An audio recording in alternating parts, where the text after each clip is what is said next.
Breaking কুত্তা news. ট্রাম্পের Trump কিভাবে আয়াতুল্লাহ আল খামেনিকে হুঁশিয়ারি দেয়। বাহ, বাহ, বাহ।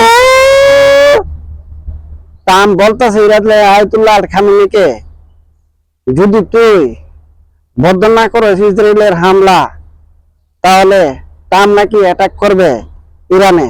তখন আয়াতুল্লাহ আল খামেনি বলবে, কুত্তার ডাক শুনো, যে কুকুরকে পিটাইলে লেজ শুধু হয় না, সেই কুকুরের ডাক শুনে কি করব।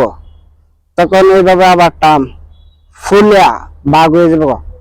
ও ও ও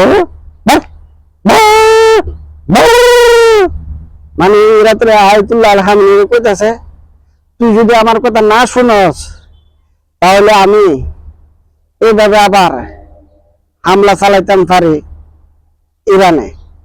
তখন ইরানে আয়াতুল্লাহ আল খামেনি বলবে ট্রাম্পকে, তোর বাপের সাধ্য থাকলে তুই ইরানে হামলা চালাইবে। তখন ট্রাম্প আবার এইভাবে বলে, বউ বউ বউ।